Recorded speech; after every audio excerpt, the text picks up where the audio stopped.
నమస్తే, నేను మీ యాంకర్ జాకీర్ హుసేన్.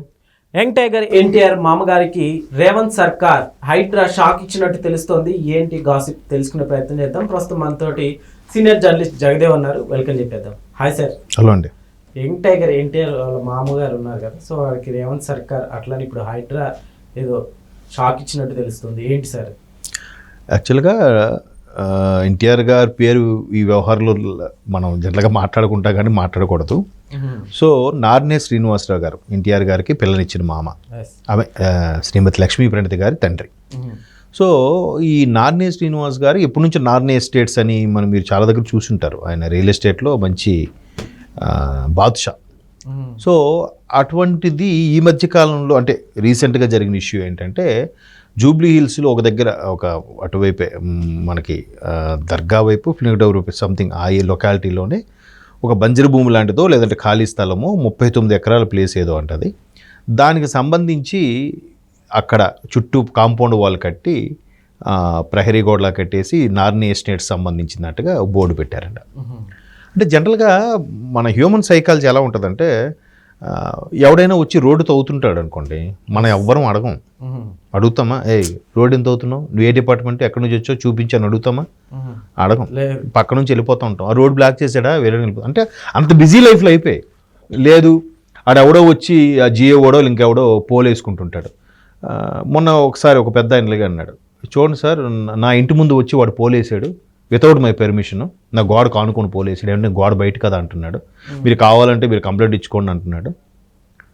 ఎవరు కంప్లైంట్ ఇవ్వాలి, ఎవరికి చెప్పాలి? నా ఇంటి ముందు పోల్ వేయడానికి వాడేవాడు, అది సమ్ ఎక్స్ జియో అవ్వచ్చు, ఎయిర్టెల్ అవ్వచ్చు, వడాఫోన్, ఇంకెవడైనా అవ్వచ్చు.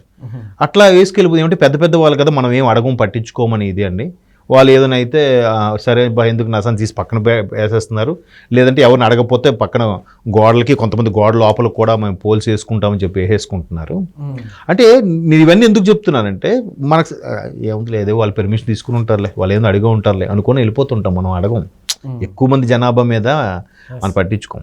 సో ఇక్కడ కూడా ఆ ఖాళీ స్థలంకి కొంతమంది వచ్చి చుట్టూ ప్రహరీ గోడ కట్టేస్తే, ఎవరు మీరు ప్రహరీ గోడ కడుతున్నారు ఎవరైనా అడిగితే ఉంటుంది కదా, ఎవరు అడగలే. పోనీ మేబీ కొనుక్కున్నాడేమో, బిగ్ షాట్ కదా అని అనుకున్నారు. అది ఎవరికి తెలియదు. ఈ విషయం ఎలా బయటకు వచ్చింది, అది ఖాళీ ప్లేస్ అవ్వడం వల్ల ఈ కుర్రాళ్ళు ఈవినింగ్ అయితే కానీ, జనరల్గా బస్తీలో ఉన్న కుర్రాళ్ళు వాళ్ళ గ్రౌండ్స్ అంటే ఎక్కడ ఉంటాయి, పెద్ద పెద్ద ఎల్బీ స్టేడియం గట్రా వెళ్ళి ప్రాక్టీస్ చేయరు కదా. సరదాగా పిల్లలతో పిచ్చాపాటిగా ఆడుకుంటూ ఉంటారు. వాళ్ళ యొక్క చిన్న 4 రాళ్ళు పెట్టి క్రికెట్ ఆడుకోవడం, ఒక చెక్క బ్యాట్తో ఆడుకోవడం చేస్తూ ఉంటారు. అలా క్రికెట్ ఆడుకునేవారంట ఆ ఖాళీ ప్లేస్లో. సో ముందు వచ్చి ఒక్కొక్కటి తొలగించారు, తర్వాత చుట్టూ కాంపౌండ్ వాళ్ళు కడితే, ఎప్పటి నుంచో ఉన్న గవర్నమెంట్ ల్యాండ్ కదా, ఎందుకు మాకు లోపలికి రానివ్వట్లేదు అనేది ఆ కుర్రోడికి, ఆ బాలుడికి డౌట్ వచ్చింది. సరే మేబీ బాలుడు అంటే బాలుడికి డౌట్ వచ్చి ఎవరికో చెప్పుంటాడు, దాని వెనక వేరే పెద్దవాళ్ళు ఎవరో ఉంటారు, లేకపోతే ఆ లోకల్గా ఉండే ఎవరో ఒకరు ఒక ఆర్టీఐకి లెటర్ రాయడమో లేదా ఒక లాయర్కి సంప్రదించడం ఏదో అయ్యి ఉండొచ్చు. సో అంటే లాయర్ ఇన్ ద సెన్స్ కొద్దిగా చదువుకున్నవాడు ఎవడో. సో అది ఖాళీ గవర్నమెంట్ స్థలమే, ఇది ఎలా కడుతున్నారు, వీళ్ళకి ఎప్పుడు అమ్మేశారు, మధ్యకాలం న్యూస్ ఏం వచ్చిందా, దీని గురించి వేలం వేసినట్టు వచ్చింది, డౌట్స్ వస్తాయి కదా. సరే ఒక లెటర్ రాద్దా ఏం పోద్ది. అంటే ఈ మధ్యకాలంలో హైడ్రా కూల్చివేతలు ఎక్కువే కదా, ఎక్కడికెక్కడ కబ్జాలు కానీ, చెరువులను ఆక్యుపై చేయడం విషయంలో కానీ, లేదంటే ప్రభుత్వ పరిధిలో వచ్చి యాడై చేయడం కానీ, ఇలాంటివన్నీ అవుతున్నప్పుడు సరే హైడ్రాకి హెడ్గా ఉన్న రంగనాథ్ గారు ఉన్నారు, ఐపీఎస్ ఆఫీసర్. ఆయన రంగనాథ్ సార్కి ఒక మాట చెప్తే పోతుందేమో, ఇవి ఏంటో చూద్దామని ఆ బాలుడు ఎవరికి చెప్పాడో, ఆ బాలుడు పెట్టకపోయినా సంబంధిత వ్యక్తులు ఎవరో హైడ్రాకి లేఖ రాశారు. లేఖ రాయడం అంటే జనరల్గా ఇక్కడ కూడా మళ్ళీ టాలెంట్ ఉండాలండి. ఎవడు పడితే ఆడు వచ్చిన లేఖలు అన్నీ వాళ్ళు హైడ్రా వాళ్ళు కానీ లేదంటే రంగనాథ్ గారికి తీసి చదవరు. దానికి రాసి ఒక ఫార్మేట్ ఉంటుంది, CC2 సో ఒకటి పెట్టి ఒక సిస్టమేటిక్గా లెటర్ హెడ్ మీద పెట్టి ఒక లెటర్ రైటింగ్ రాస్తేనే అది వాళ్ళు చూస్తారా, ఇటు ఎవడో సంబంధిత అధికారిలాగా ఉన్నాడు, లేదంటే మానవ హక్కుల సంఘం సంబంధించిన వాడో, లేదంటే సామాజిక స్పృహ ఉన్నవాడు ఎవడో అయింటాడు అని చెప్పి తీసి చదువుతారు. చదివిన తర్వాత ఓహో ఇక్కడ ఇలా జరుగుతుందా అని ఒక ఎంక్వైరీ పంపిస్తారు. పంపించేసరికి అక్కడ ఆ సర్వే లెక్కల ప్రకారం చూస్తే అది ప్రభుత్వ భూమి, చుట్టూ కాంపౌండ్ వాల్ వేసింది, బోర్డు నార్నీ ఎస్టేట్ అని పెట్టిందంట. వెంటనే హైదరాబాద్ వచ్చి కూల్ చేశారు, వితౌట్ ఇంటిమేషన్ కూల్ చేశారు.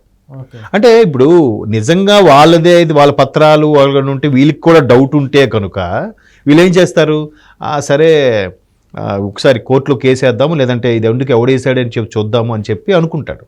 బట్ వాళ్ళు వచ్చి ఎప్పుడైతే లేఖను చూశారో, లేఖ సారాంశం అర్థమైందో, డైరెక్ట్గా వచ్చి గోడను కూల్చేశారంటే ఏంటి, ఇది ఖచ్చితంగా ప్రభుత్వానికి చెందిన ల్యాండే, దీనిలో ఎవడో కన్నేసాడు, అక్రమంగా వచ్చి నిర్మించాడని ఒక క్లారిటీ వచ్చేసింది వాళ్ళకి. వాళ్ళ ముందు వెరిఫై చేసుకుంటారు కదా, రెవెన్యూ పత్రాలన్నీ తీసి ఈ వాట్ ఎవడు దీనికి సంబంధించిన ల్యాండ్ అది నిజంగా ప్రభుత్వందేనా, ఎవడికి అమ్మాడా, దాని వెంట లింక్ డాక్యుమెంట్ అంతా తీస్తారు. ఇది ఎప్పటి నుంచి ఇక్కడ ఉంది, ఎప్పటి నుంచి ఇలాగే ఖాళీగా ఉందా, దీని మధ్యలో ఎవడైనా కొన్నాడా, చేశాడా, అన్నీ చూస్తారు.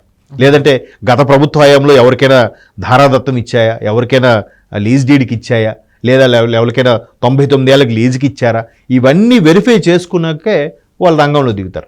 వాళ్ళ రంగంలో దిగిన మరుక్షణం కూల్చేశారంటే అది ప్రభుత్వ స్థలం అనేగా.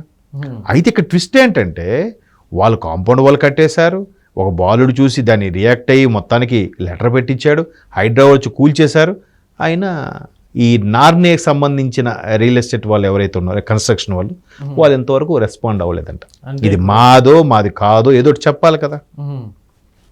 సో దాని మీద లేనిపోయిన అనుమానాలన్నీ వస్తున్నాయి.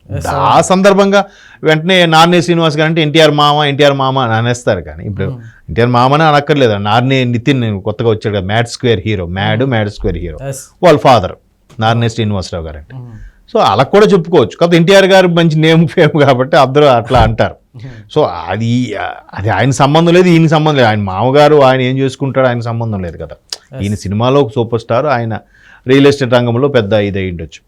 సో అట్లా కూల్చేసిన తర్వాత కూడా ఇంతవరకు నార్నే సంబంధించిన ఆఫీస్ వాళ్ళు కానీ, ఆ సంబంధిత వ్యక్తులు కానీ ఎవరు ఒక స్టేట్మెంట్ కానీ, లేదు ఇది మాదే, అది మేము పరిశీలిస్తాము, లేదంటే దీని మీద ఎక్కడో తప్పు జరిగింది ఒకసారి చూస్తాము ఏదో చెప్పాలి కదా. అసలు రెస్పాండ్ అవ్వకపోతే నిజంగానే కబ్జా చేసినట్టు అనుమానాలు కూడా వస్తాయి కదా. దానివల్ల బ్యాడ్ అవుతారు. అయితే ఒకట్లేండి, బ్యాడ్ అయినా కూడా ఏమనుకుంటారు, 4 రోజులు మాట్లాడుకుంటారు, 5వ రోజు మర్చిపోతారుగా. అంతే కదా, హ్యూమన్ సైకాలజీ తెలుసు వాళ్ళకి.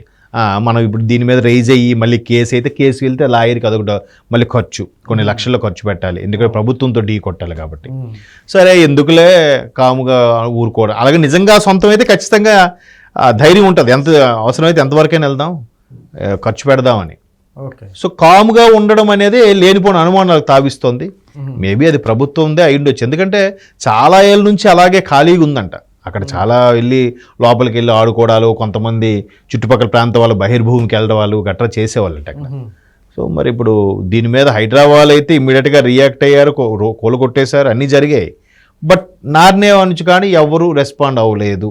కనీసం వాళ్ళు వచ్చి అడగలు కదా, ఎవరైనా మీరు కొట్టేస్తున్నారు ఏంటి అని. అలా కూడా ఎవరు రెస్పాండ్ అవ్వలేదంటే రకరకాల అనుమానాలు తావిస్తుంది. చూద్దాం మరి నెక్స్ట్ ఎలా ఉండబోతుంది. Okay sir, thank you.